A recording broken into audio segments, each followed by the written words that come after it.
about it.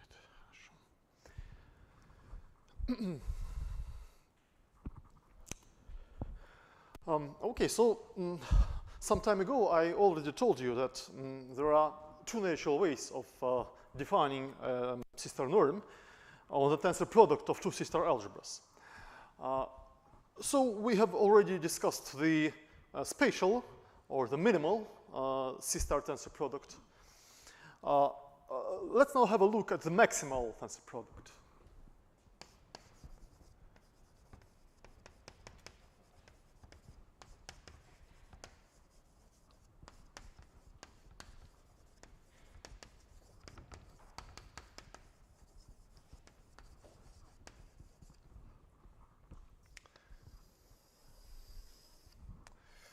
Okay, so we start with two sister algebras, A and B. And we take an element U in their algebraic tensor product. First of all, let's recall how we define the minimal sister tensor norm on the tensor product. We define the minimal or the spatial sister norm as follows. We consider all pairs of star representations of A and B. We form their tensor product representations and apply to U. And finally, we take the supremum over all. Oh, I forgot to write the supremum. We take the supremum over all such pairs of representations. So pi1 is a star representation of A, and pi2 is a star representation of B.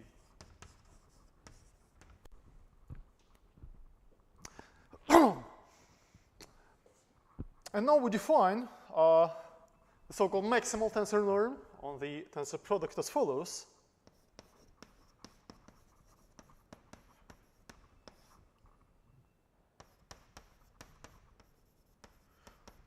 We consider all possible star representation of the algebraic tensor product, that is, not necessarily the representations given by this form.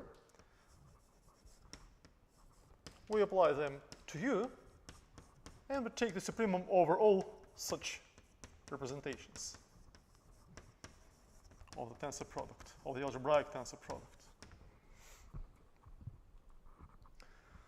So it's clear from the construction that the minimal sister norm is less than or equal to the maximal sister norm.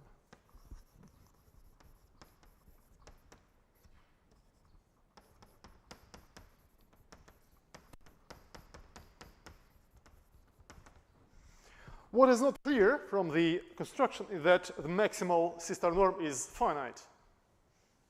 Here we take the supremum. For the minimal sister norm, we prove this, that this number is bounded by a similar number where we substitute the universal representations of A and B here. But for the maximal sister norm, this is not clear at all. Nevertheless, we have the following theorem.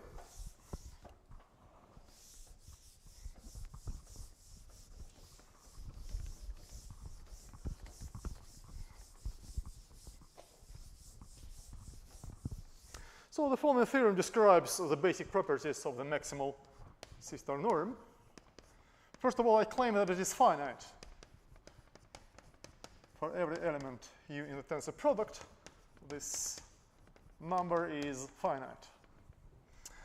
And so the resulting function, given by this formula, is indeed a sister norm on the algebraic tensor product.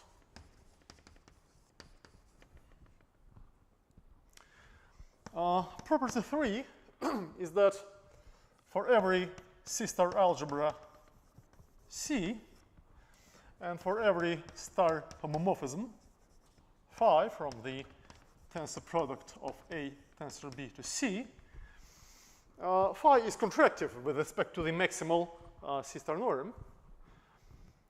So we have the following inequality: phi of U is less than or equal to the maximal sister norm of U.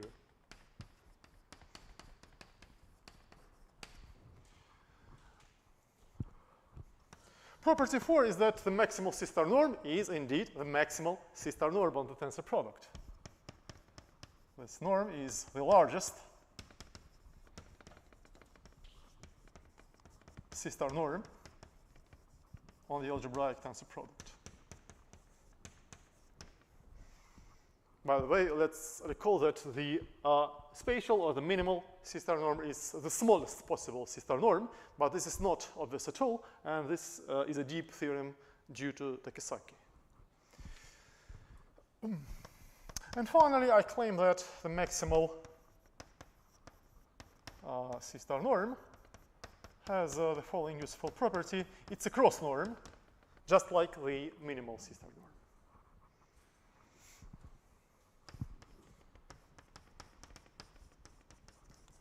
That is, the norm of every elementary tensor is just the product of the norms of A and B.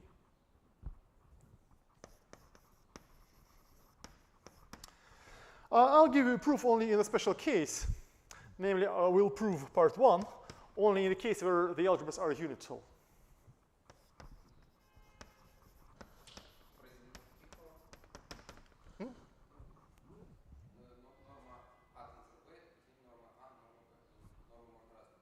Нет, ну они же звездочка алгебры.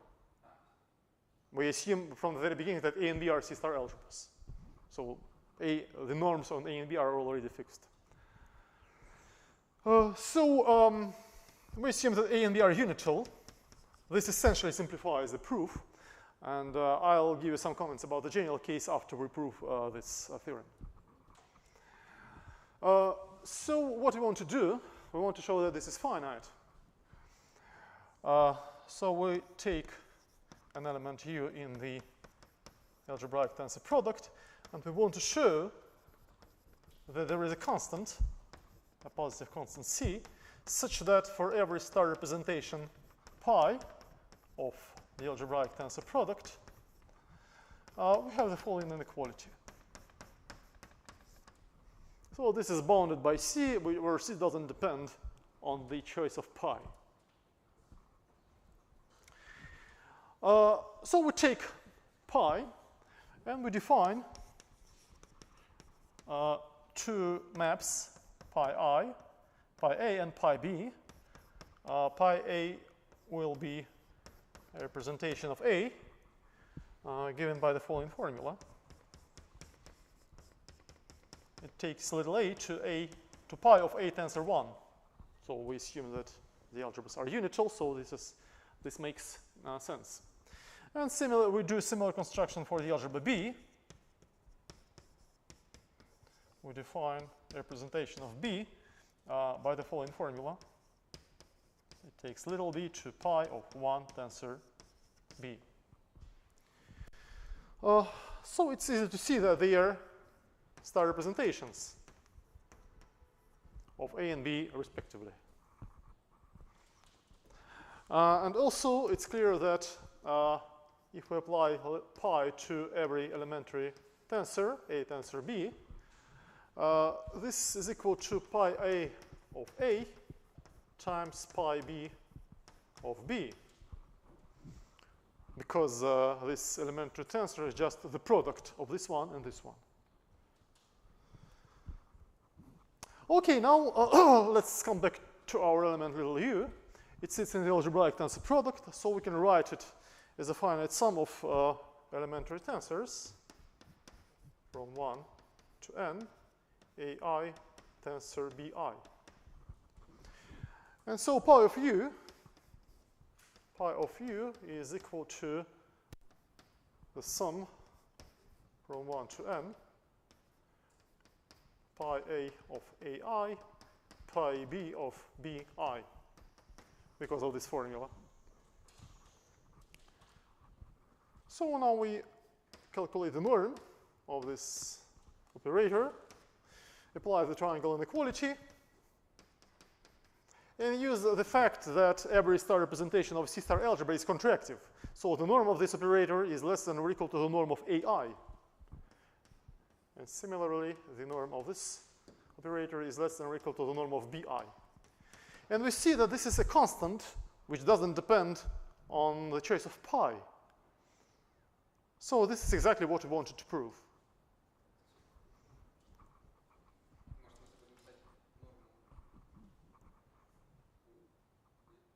We don't know what the norm, well, the norm of U is this supremum. Where is it? This is the norm of U. Of course, I don't claim that this number is the norm of U. It is greater than or equal to the norm of U, but it is not exactly the norm of U. This is a constant, but this is exactly what we wanted to show, that we have found a constant which bounds all these numbers over all pi. So U is fixed, but pi runs over the class of all star representations of the tensor product. So this is bounded, and so the supremum is finite. But I don't claim that this number is exactly the norm.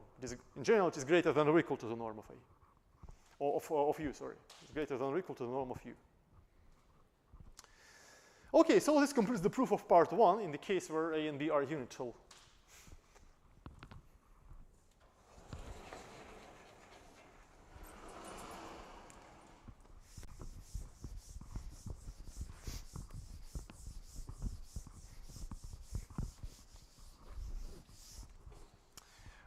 Part 2, well, part 2 is immediate from part 1, actually.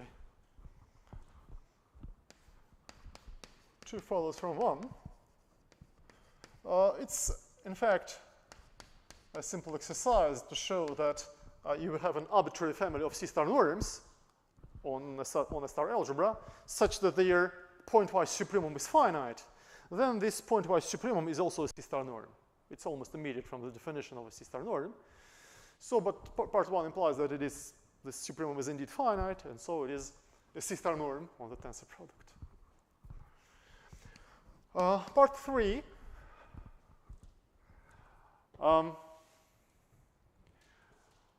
Well, C is a C-star algebra. If C is BOH for a suitable Hilbert space H, then this is true just by the very definition of this maximal tensor norm. This is true if C is BOH just by the definition of the maximal tensor norm. And in the general case, we just embed C isometrically into BOH by the second Gelfand-Naimark theorem.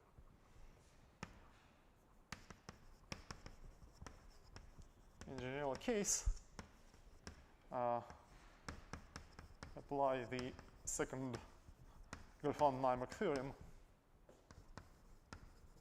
to C.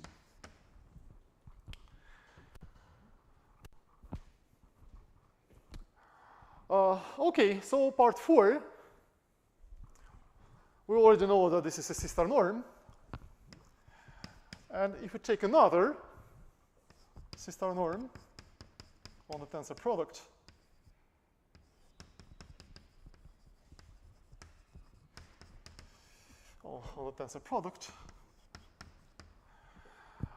we simply apply part 3 to the inclusion of a tensor B equipped with the maximal C-star norm to the completion of the algebraic tensor product with respect to this C-star norm.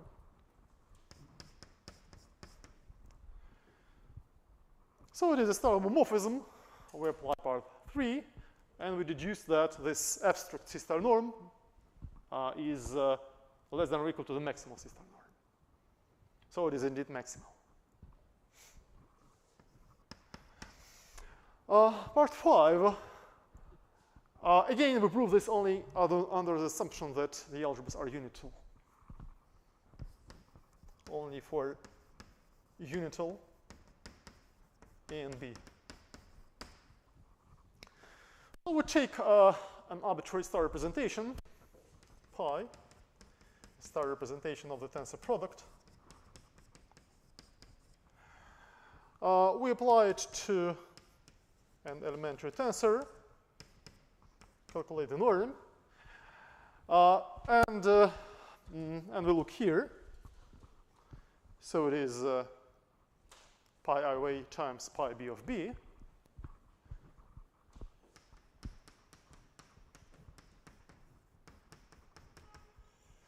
Pi a and pi b are contractive because they are representations of a and b respectively, so this is less than or equal to the norm of a times the norm of b.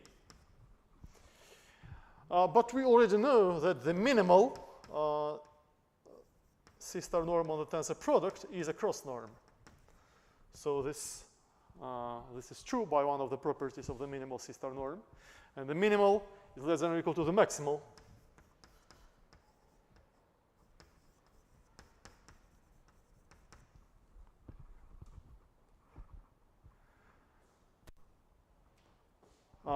And finally, if we now take the supremum over all pi, we get what we need. We get an exact equality.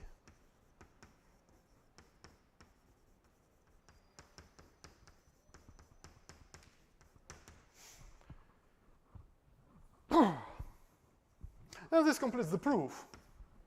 Again, under the assumption that the algebras are unital.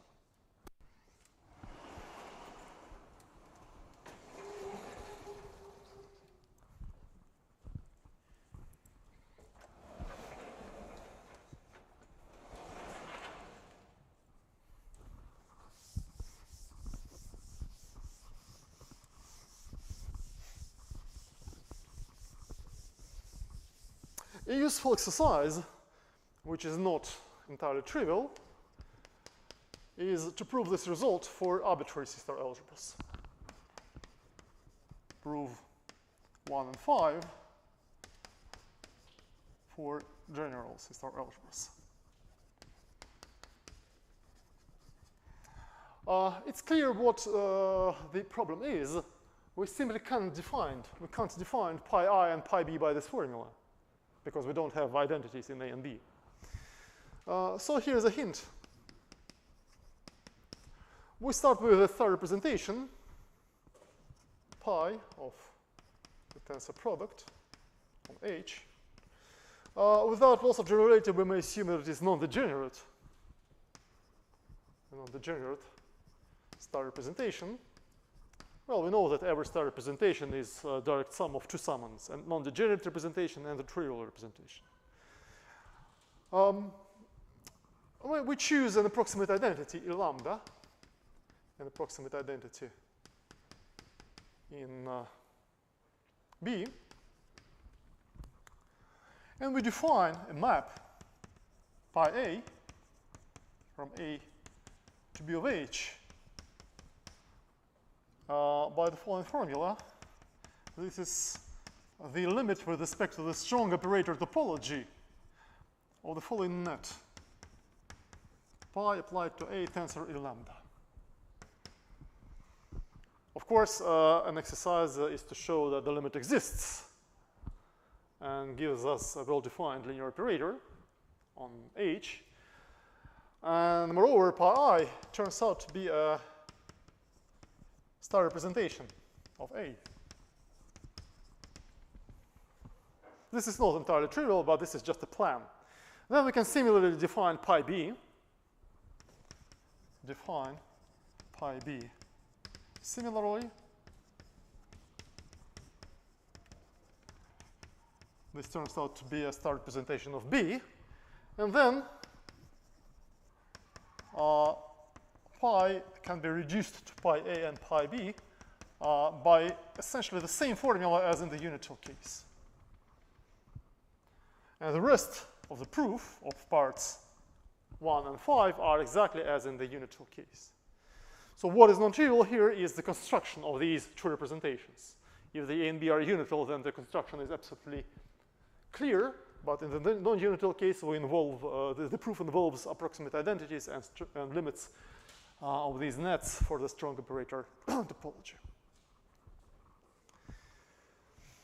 Okay. So let's now look at some corollaries of this result. Corollary 1 is gives us a certain universal property of the maximal tensor product. So for every C star algebra C, each star homomorphism from the algebraic tensor product of A and B to C uniquely extends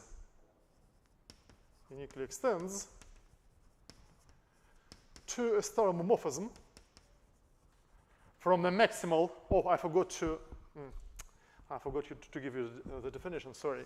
So the maximal, but the definition is quite natural. The maximal tensor product of A and B is the completion of the algebraic tensor product for the maximal C-star norm.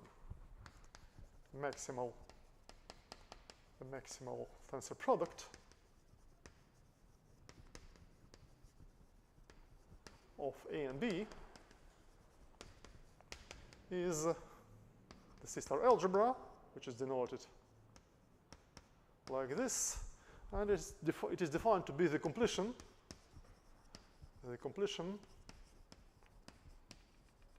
of the algebraic tensor product equipped with the maximal C-star norm.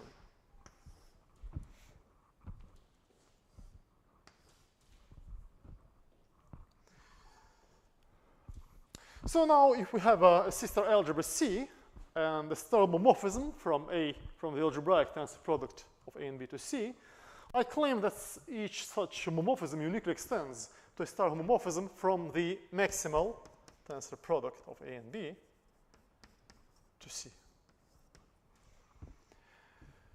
Well, this is actually immediate from part 3 of our theorem, because part 3 states that such a homomorphism is bounded, actually it is contractive for the maximal tensor norm of this algebra, and then we simply extend it by continuity to the completion.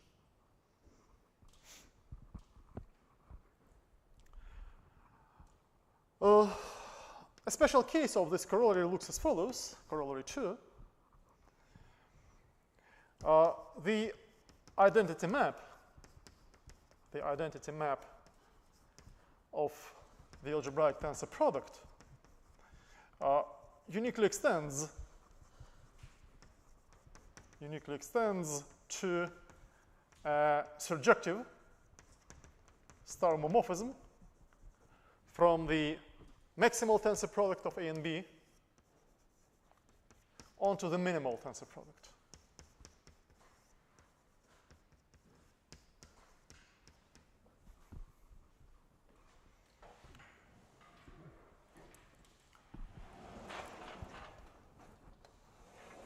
Well, to get such a homomorphism, we simply apply corollary 1 to the inclusion of the algebraic tensor product into the minimal tensor product.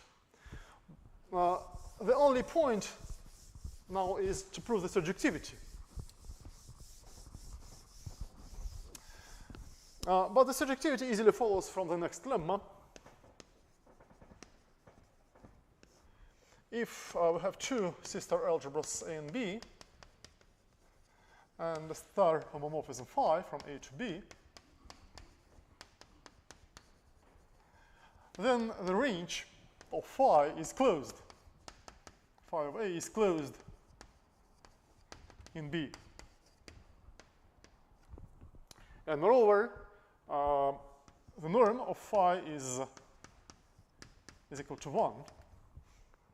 Well, it is equal to 1 except for the trivial case where phi is identically 0.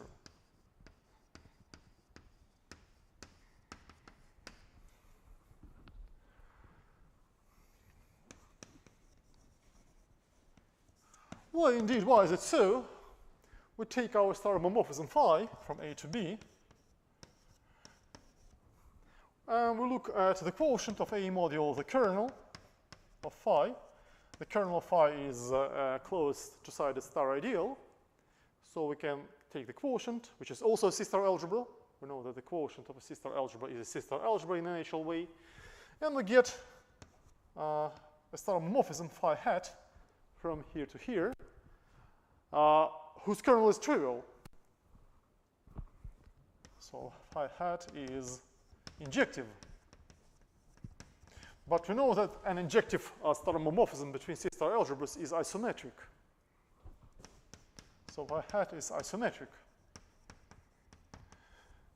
But an isometric linear operator between Banach spaces always has closed image, closed range. So the range of phi hat is closed. But on the other hand, this is exactly the range of phi.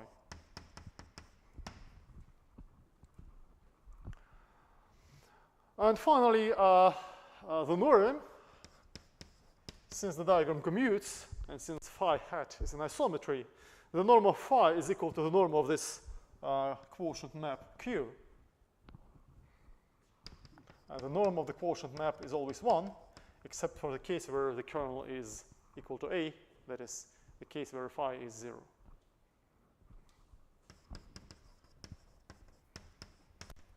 And this completes the proof of the lemma.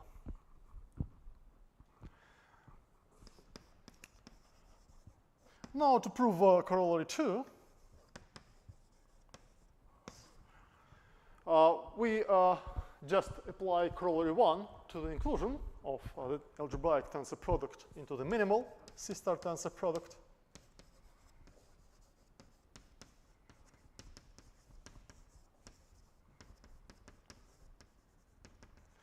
So by corollary 1, this map uniquely extends to a star homomorphism from the maximal tensor product to the minimal tensor product. And the resulting map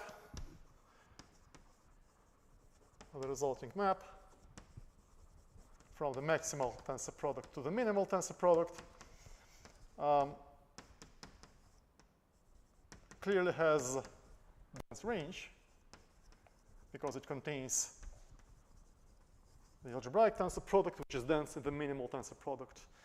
But on the other hand, the range is closed by lemma. And so applying the lemma, we conclude that it is surjective. And this completes the proof of corollary 2.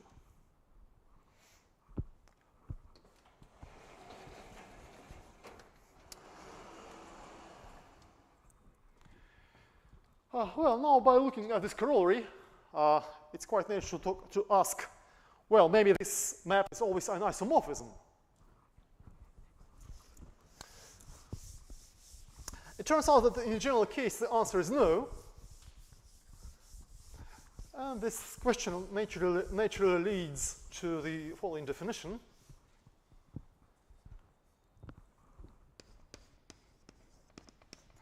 We say that a C-star algebra A is nuclear. The Russian for nuclear is ядерная.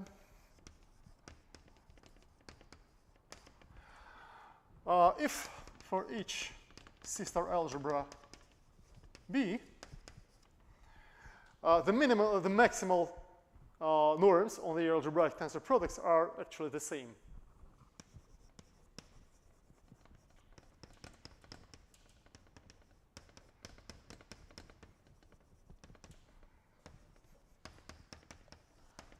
By Takisaki's theorem, this means precisely that there is a unique C-star norm on the algebraic tensor product.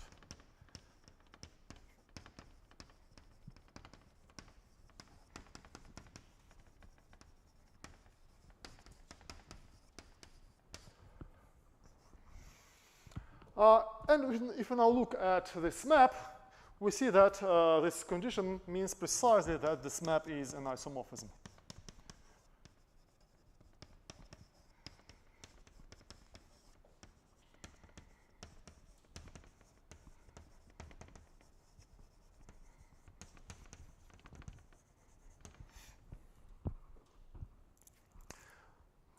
This definition, by the way, this definition as well as the whole theory which was discussed today and at the previous lecture is mostly due to Takisaki. His fundamental paper was published in 1964. Well, a little comment why nuclear algebras are so called. Nuclear C-star algebras are called nuclear by a purely formal analogy with nuclear locally convex spaces, which were introduced by Grothendieck at the beginning of the 1950s. That is about 10 years before Takisaki. So briefly, the connection is as follows. If we look at the class of all complete, well, not necessarily complete, the class of all locally convex spaces, locally convex topological vector spaces, then there are two natural bifunctors, two natural tensor products, the so-called projective tensor product, denoted like this, and the injective tensor product, denoted like this. And for each pair of locally convex spaces, we have a canonical map from the projective tensor product to the injective tensor product. So basically, these tensor products are obtained by equipping the algebraic tensor product with suitable families of semi-norms, and then by taking the completions. So we always have this map. It is continuous, but in general, it is not necessarily surjective and is not necessarily injective. And according to Grothendieck, a locally convex space X is a locally convex space X is nuclear if this map, if for every locally convex space Y, this map is a topological isomorphism.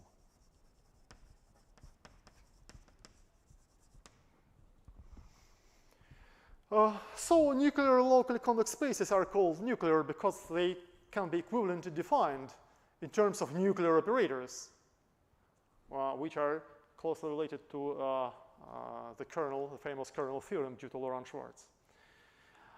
And nuclear sister algebras are called nuclear by simple analogy. So clearly these two conditions look very similar. But I'd like to stress that this is only a formal analogy. In fact, an infinite dimensional norm space is never nuclear in the sense of Grothendieck. So a nuclear sister algebra, usually it is not nuclear as a locally convex space. So the tensor products are different. The projective is not the same as the maximal, and the minimal is not the same as the injective. But nevertheless, there is a formal, obvious formal analogy, and this leads to this terminology. Okay, how about examples of nuclear algebras? Actually, we already have one example.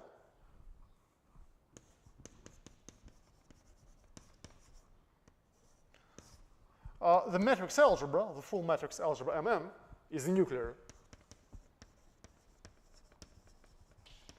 Well, indeed, we proved some time ago that for every sister algebra B, there is a unique sister norm on the tensor product of Mn and B. So it is nuclear. Here is a slightly more general example, and an exercise at the same time. If A is a finite dimensional sister algebra, then A is isomorphic to a finite direct sum of full matrix algebras. This is basically an exercise in linear algebra. So A is a self-adjoint subalgebra of B of H, where H is a finite dimensional Hilbert space, and some simple argument from linear algebra gives us such a decomposition. And this decomposition easily implies that it is nuclear. So every finite dimensional sister algebra is nuclear.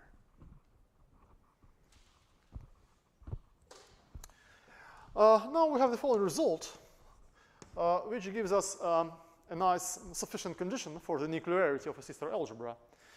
Roughly, this theorem states that if a sister algebra can be approximated by a family of nuclear subalgebras, then it is also nuclear. So suppose that A is a sister algebra, and suppose that B, script B, is a family of sister, a directed family. This is important. A directed family of sister subalgebras. A directed family of sister subalgebras of A. Directed means that it is directed for the inclusion. That is for every pair of subalgebras B1 and B2 in B, there is another element B3 in the same family, such that B1 and B2 are contained in B3.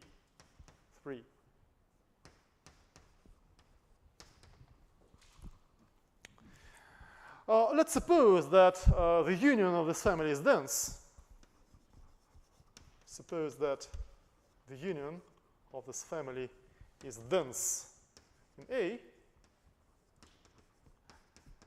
and that every algebra in this family is nuclear.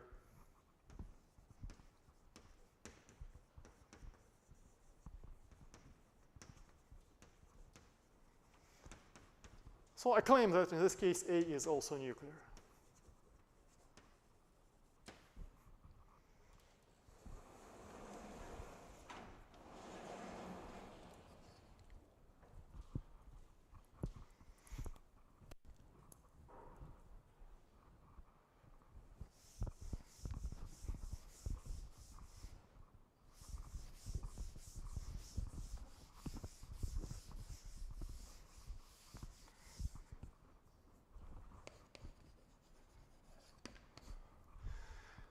Well, to prove this result, let's take the union of B of this family.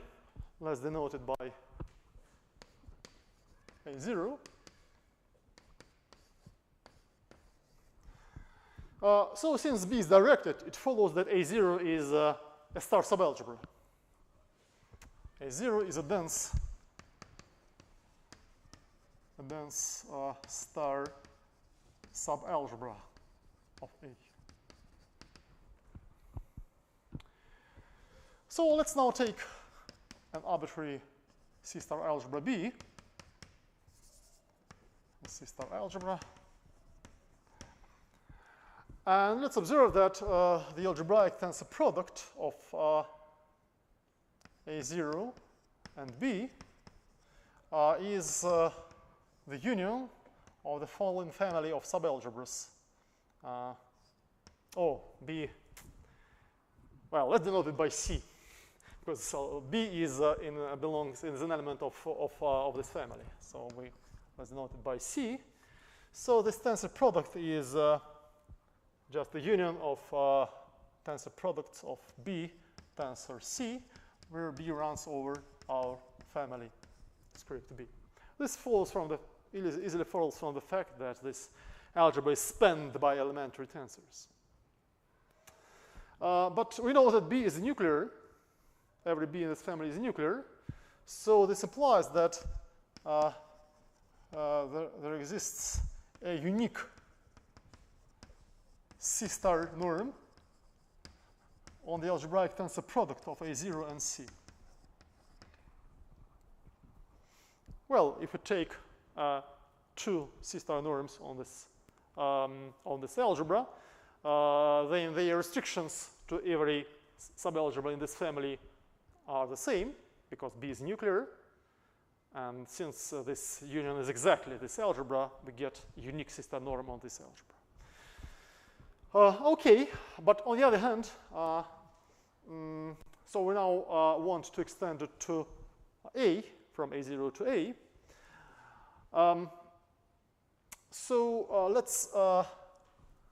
Let's equip the tensor product with the maximal C star norm, and let's observe that A0 tensor C is dense in A tensor C with respect to the, well, with respect to both to the maximal and the minimal tensor norms, but at this point it will be convenient to take the maximal tensor norm on this tensor product.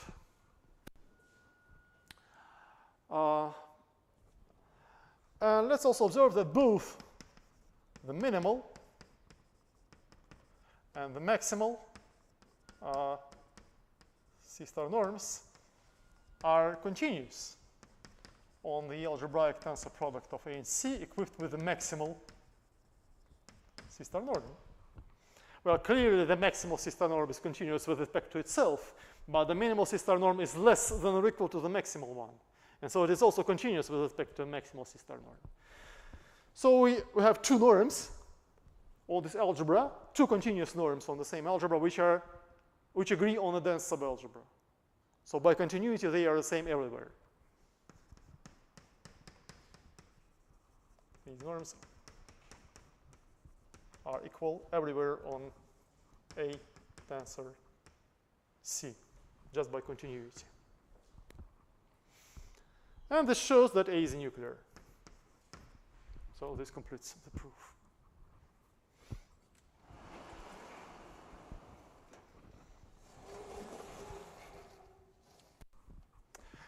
Let's look at an important special case of this situation.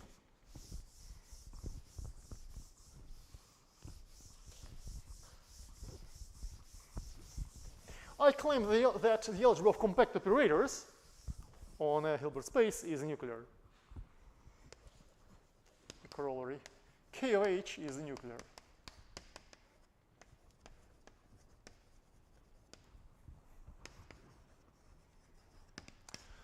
To prove the result, we approximate K of H by matrix algebras in the following way. For every finite dimensional vector subspace L of H, let PL denote the orthogonal projection onto L.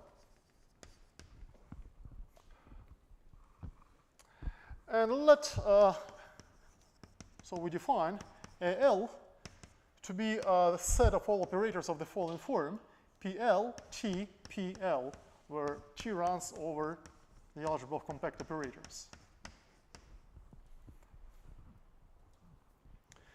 Then it's rather easy to show that AL is a star subalgebra of K of H, and it is actually isomorphic to the matrix algebra, where n is the dimension of L. This is a simple exercise. So basically what we are doing, we take our compact operator and we cut the upper left corner of its matrix. And since L is finite dimensional, this is a finite matrix. Even now look at the family of all such subalgebras, which are denoted by B. It consists of all algebras of the form AL, where L runs over the family of all finite dimensional subspaces of H. Then the resulting family satisfies the conditions of the previous theorem.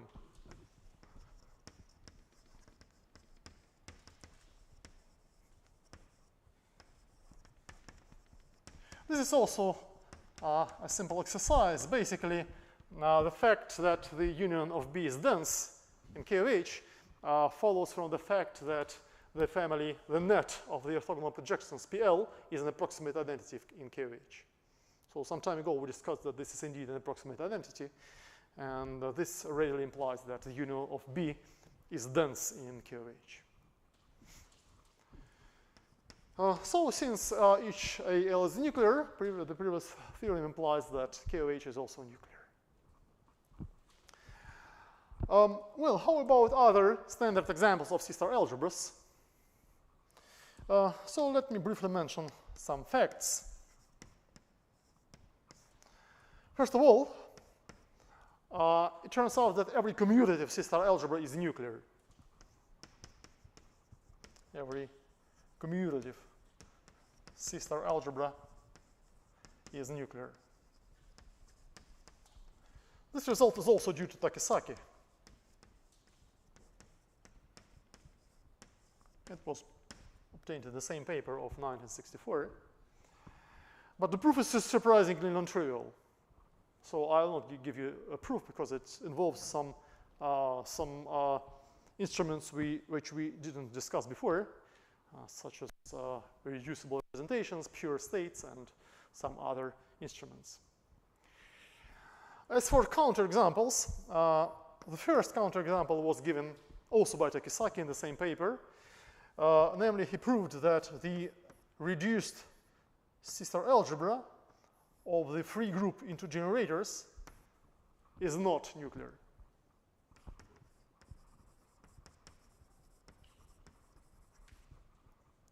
Where F2 is the free group of two generators. This is also due to Pirkovskiy.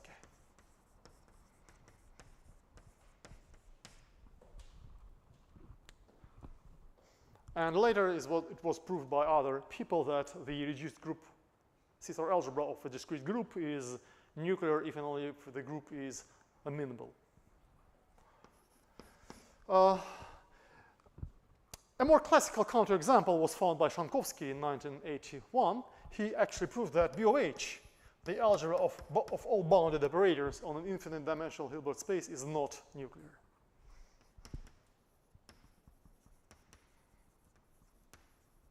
This is due to Pirkovskiy.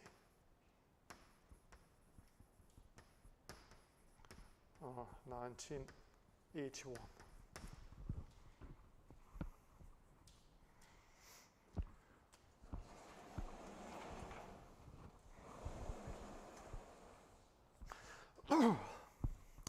Okay, so that's all I wanted to tell you about tensor products of C-star algebras. So now we are approaching compact quantum groups. But before turning to compact quantum groups, we will need to discuss one more general C-star algebraic construction, which will enable us in the future to construct concrete examples of compact quantum groups. And the construction is called the C-star envelope.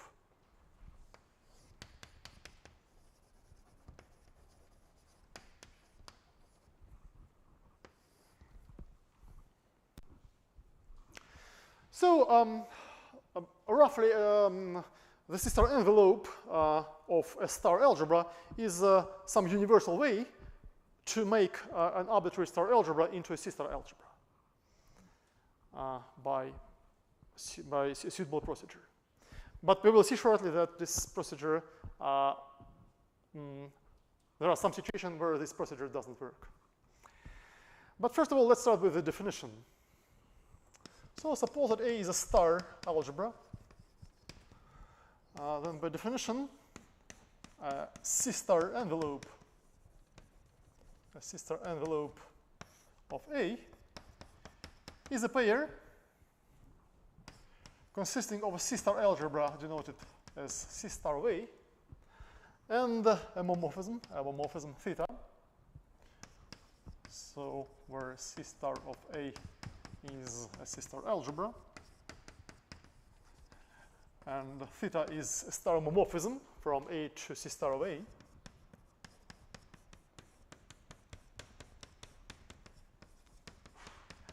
Such that this pair has the following universal property.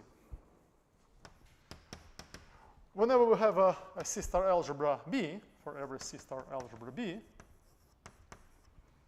and for every star homomorphism phi from A to B, so let me draw a picture. So this is A, this is C-star of A, this is theta, and this is B. So for every star homomorphism from A to B, there is a unique star homomorphism psi from C-star of A to B, such that the diagram commutes. There is a unique star homomorphism psi, such that the diagram commutes.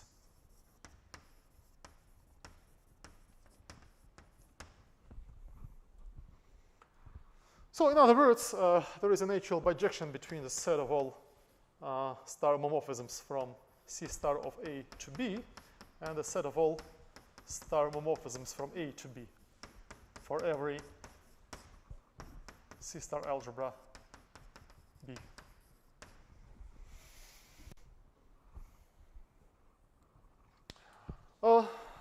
So So it's clear from the definition that if a C-star envelope exists, then it is unique in the obvious sense. That is, if we have two C-star envelopes, say C-star 1 of A and C-star 2 of A, so theta 1 and theta 2 are the respective morphisms, then there is a unique star isomorphism between them, which makes the diagram commute.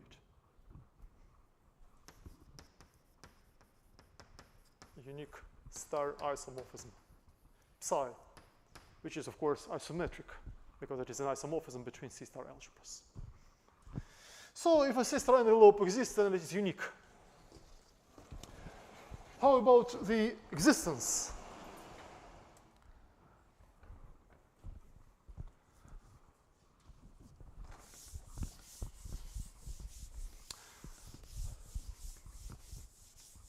So to answer the question about the existence, let's introduce some terminology.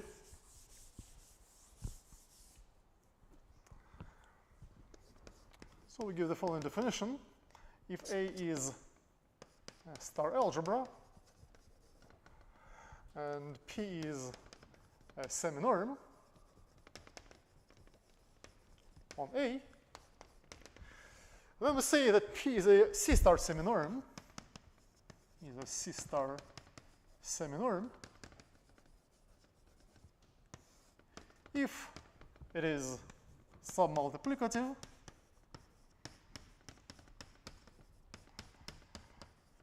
if the involution is isometric with respect to P, and if P satisfies the C-star condition of the following form for all A and B in our algebra. In fact, so this is more or less the same as the definition of a C-star norm, but the only difference is that now that P is a seminorm, not necessarily a norm. In fact, there is a simple procedure of making a C-star seminorm into a C-star norm on a suitable quotient of A. So let's introduce some notation. If P is a C-star seminorm on A, let IP denote the set where P vanishes. And let's observe that these axioms imply that IP is a star ideal, is a two-sided star ideal. Is a two-sided star ideal of A. So we can consider the quotient, as denoted by AP0. This is the quotient of A modulo IP. So this is a star algebra in a natural way, but this algebra is equipped now with a C-star norm.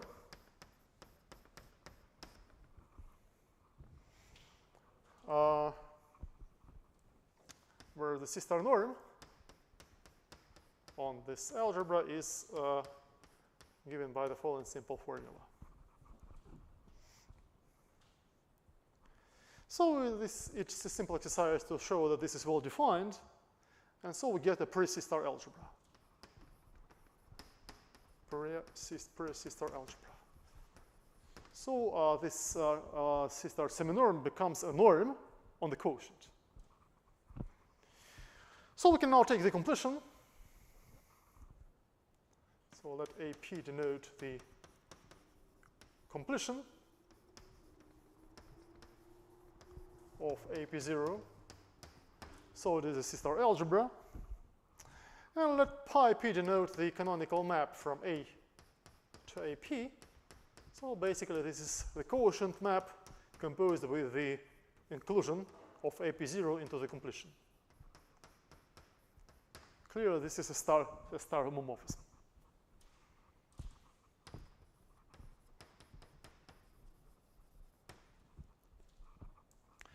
Okay, let's now try to define something which looks like the maximal C-star seminorm on A. So for every element in A, we define the following number. We put a star here. So by definition, this is the supremum of pi of A, of P of A, where P runs over the family of all C star seminorms.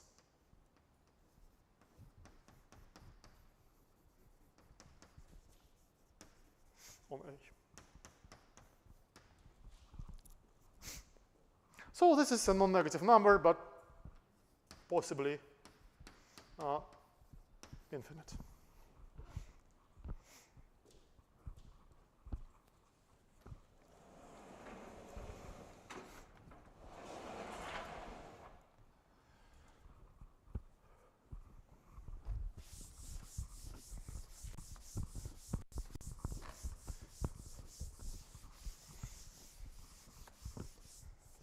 And we now have the following theorem. First of all, I claim that the same number can be equivalently defined as follows. This is the supremum of the norms of pi of A, where pi runs over the family of all star representations of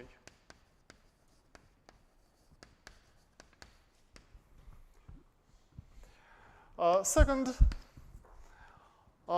I claim that C star of A exists. C star envelope exists if and only if this number is finite for every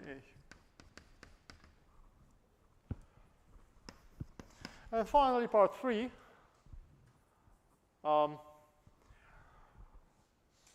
If it is finite, then let's denote it by P. So this is the largest C star seminorm,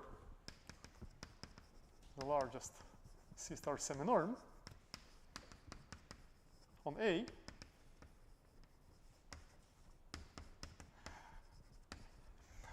And if we take the respective C star algebra AP together with the canonical homomorphism pi p defined here, so this pair is exactly the C star envelope of A.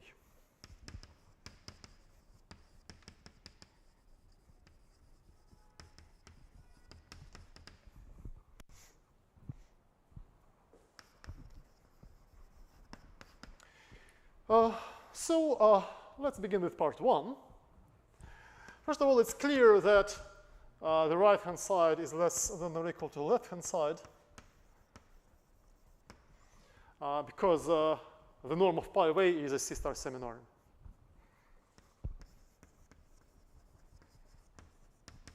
This is a C star seminorm. But the opposite inequality is also easy because if P is a C star seminorm, if P is a C star seminorm, then AP is a C star algebra, and we can choose a faithful star representation. Choose a faithful star representation, as denoted by tau of AP on a Hilbert space H. And then P of A, on the one hand, P of A is pi P of A, the norm of pi P of A. But tau is isometric, so it is equal to the norm of tau pi p applied to A. And tau pi p is a star representation of A. So this proves our equality. Part 2. First of all, suppose that C star of A exists. And let's prove that this number is finite.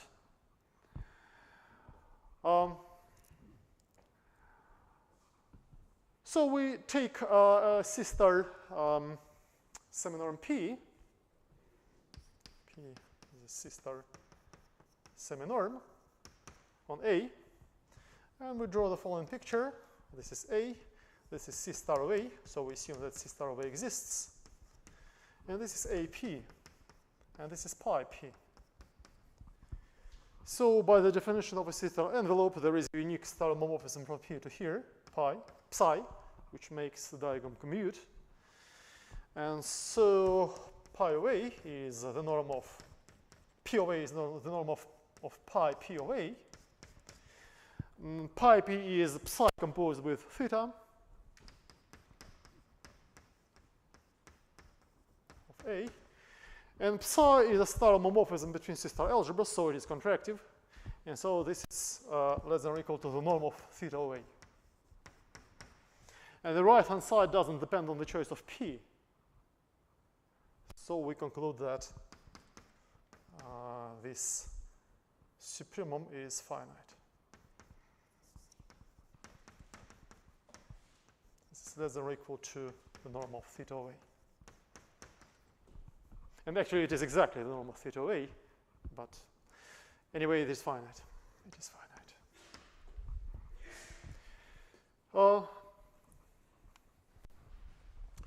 To prove the opposite implication,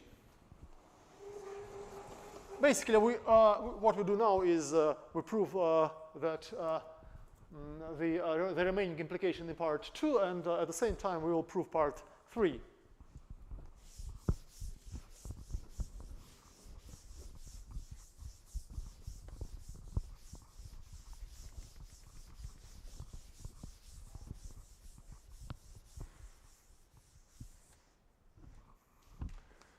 So the right to left implication of 2 and 3. So suppose that this number is finite. Let P denote this seminorm. So since it is finite, we see that this is indeed the largest C-star seminorm on A. Again, this is a little exercise which basically says that the supremum of a family of C-star seminorms is finite, is a C-star seminorm provided it is finite. So we assume that it's finite, and clearly it is a C-star seminorm. It is the largest C-star seminorm by the very definition, but it is a supremum over all C-star seminorms. And we have to show that the respective C-star algebra AP, together with pi P, is indeed the C-star envelope of A. So we take a C-star algebra B and a star homomorphism phi from A to B. So suppose that B is a C-star algebra, and phi from A to B is a star homomorphism. We define a C-star seminorm on A, Q of A, by the following simple formula. This is just the norm of phi of A. And this is a C-star seminorm on A. But P is the largest C-star seminorm, so it follows that Q is less than or equal to P. And in particular, it follows that phi vanishes at the ideal IP. So IP consists of all elements where P of A is 0, but if P of A is 0, then Q of A is also 0, that is phi of A is 0. So phi vanishes at IP, and so phi factorizes through the quotient, that is through AP0. So this implies that there is a unique star homomorphism. Let's denote it psi 0 from AP0 to B, such that the diagram commutes.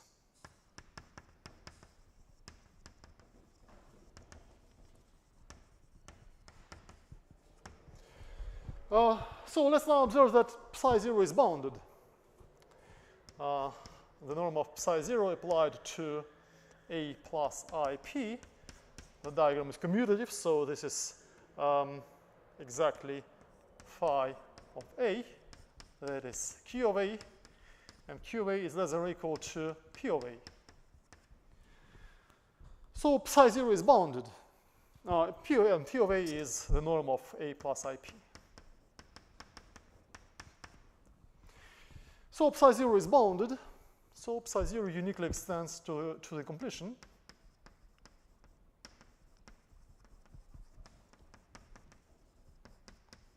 Uniquely extends to a star homomorphism psi from AP to B.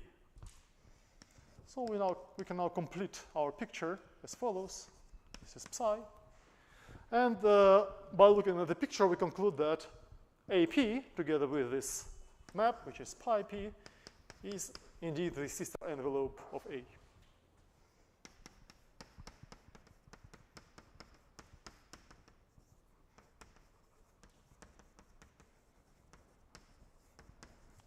And this completes the proof.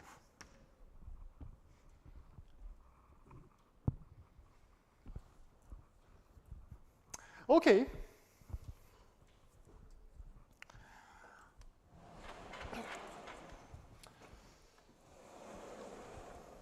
Let's now discuss a special case where the conditions of this theorem are satisfied.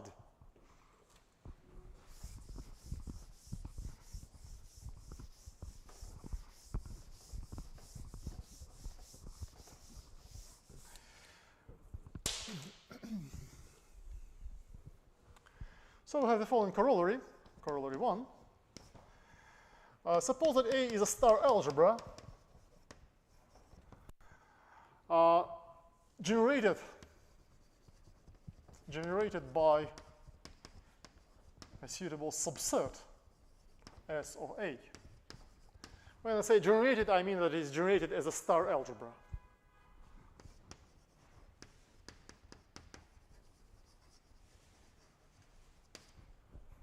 So the smallest star algebra of star subalgebra of A containing S is A itself. And let's also suppose that for every element A in S, there is a constant C such that for every C star seminorm P on A, we have the following inequality. P of A is less than or equal to C. I claim that in this case, the C star envelope of A exists.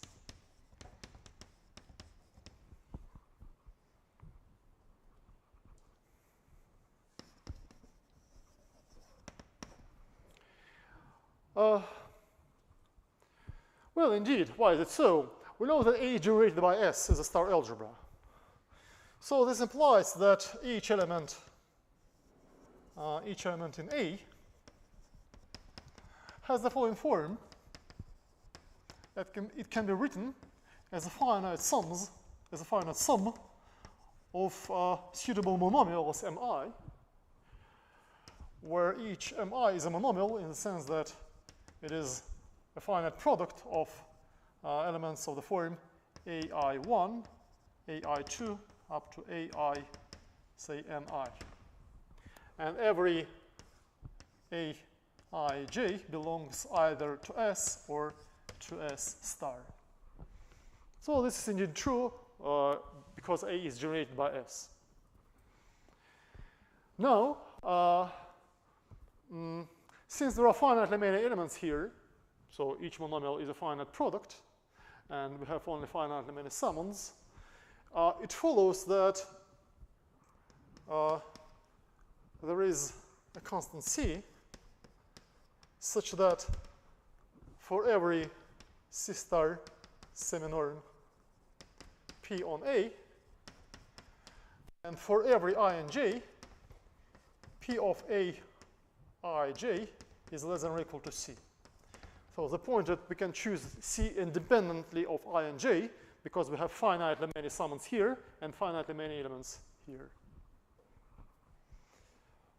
But now, if we apply P to A, we can just use the triangle inequality and the submultiplicativity of P, submultiplicativity of P.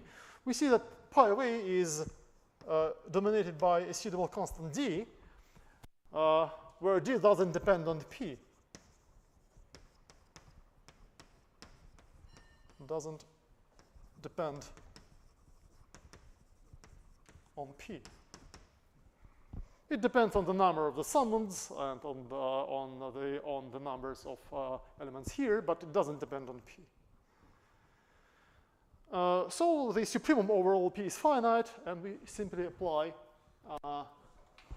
part 3 of our theorem. So this is finite, and so the sister envelope exists. So the sister envelope exists by the previous result. And this completes the proof.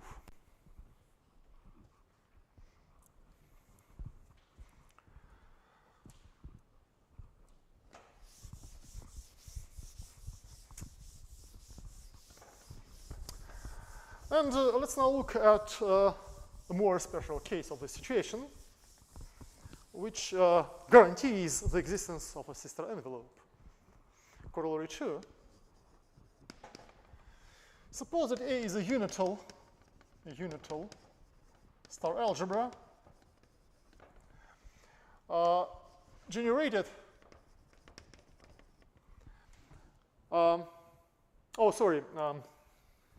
Maybe before we prove this, we need one more auxiliary result, a lemma.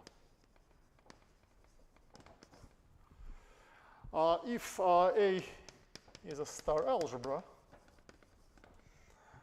a unital star algebra, and little u is a unitary matrix over A,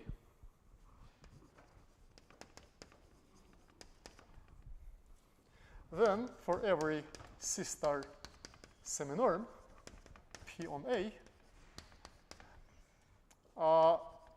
we have the following inequality: P of Uij is less than or equal to 1 for every matrix entry Uij.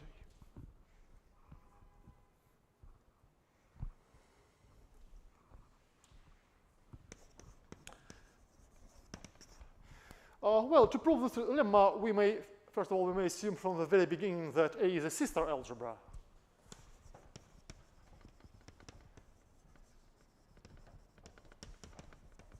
That A is a C-star algebra, because we can just replace A by the C-star algebra AP. So we take a C-star seminorm P, we replace A by AP, so AP is a C-star algebra, and so the inequality is reduced to the respective inequality for the C-star algebra AP.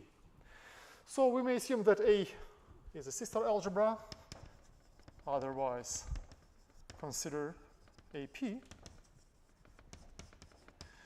And moreover, we may assume that A is actually B of H for a suitable Hilbert space H. In fact, we may also assume that A equals B of H, because we can always embed A isometrically into B of H by the second Gelfand-Naimark theorem. So as a result, U is a unitary matrix over B of H. But the matrix algebra over B of H is nothing but the algebra of bounded operators on H to the power n. And H to the power n is also Hilbert space. And now the matrix entry Uij can be written as the following product: Pi U, well,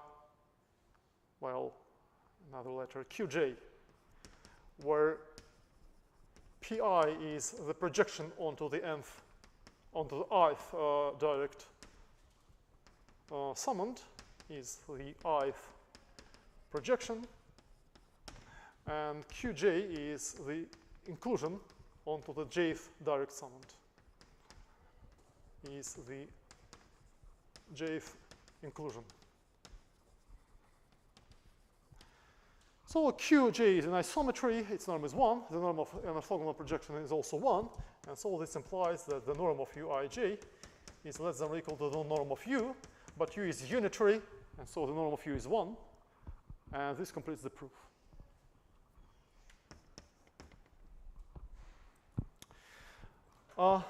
And so as a corollary, and this corollary we will see shortly that this corollary is especially useful in the theory of compact quantum groups. The corollary states that if A is a unital star algebra generated by the entries of a family of unitary matrices, over A.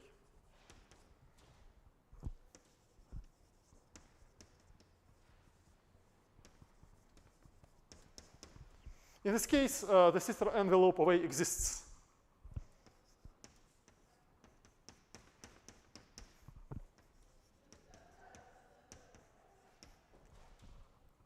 Well, indeed, if we apply the lemma, we see that for every sister semi-norm on A, we have the following inequality for every our element in our family of generators. And now we apply corollary 1. So this condition holds with C, where C equals 1. And so the sister envelope exists. Okay, so that's all for today. At the next lecture, we discuss some concrete examples of sister envelopes. In particular, where we see that sometimes the sister envelope doesn't exist. But on the other hand, we will see that there are many natural examples of sister envelopes. And after we discuss these examples, we move to compact quantum groups, discuss their definition, and also construct some concrete examples. Okay, thank you. Следующую пятницу у нас, да, у нас же каникулы, да? Значит, 10-го получается, да? 3-10-го получается в следующий раз, да. Да, у нас же каникулы, да? Значит, 10-го получается, да? 3-10-го получается в следующий раз.